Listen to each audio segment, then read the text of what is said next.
Rreth 80% e mos më shumë shtresat në nevojë, kështu që është domosdoshmëri që të vihet dorë mbi ta. Kam jetuar shumë vite jashtë dhe shika marrë dhe po këtu është po ta kap me ata andej dhe njeriu më i vobegët domethënë ka i përkrahje sociale, kurse këtu njerëzit kanë dhënë shpirtin dhe s'marrin asgjë.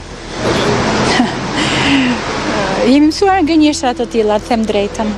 Krizat, përfshirë atë të çmimeve që vijojmë të kalojmë, kanë një të përbashkët, boshatisin xhepat e atyre që nuk kanë, e mbushin kuletat e më të pasurve. E teksa hendeku mes të pasurve të varfërve thellohet, shtresa e mesme që në Shqipëri vijon të jetë e brisht, po kërcënohet, seriozisht të shkatërrohet pa kthim. Unë them që krijimi një shtresat mesme në vendin tonë, si në çdo vend tjetër, është, si thuaç,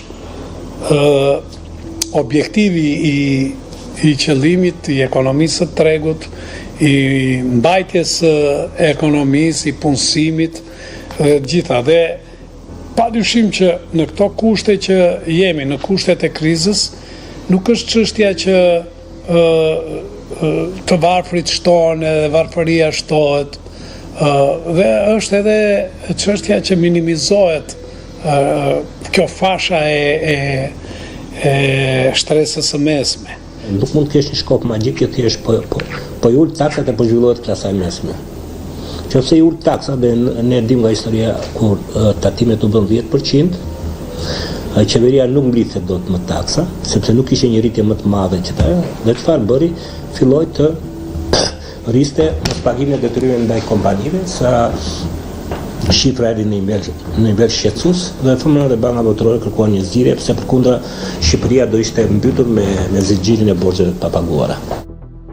Ndonse për shtresën e mesme nuk ka një përkufizim përfundimtar, si e tillë në Shqipëri cilësohet ajo pjesë e shoqërisë me të ardhura mbi mesatare, që vijnë kryesisht nga profesionet si mjek, jurist, inxhinier apo tregtar.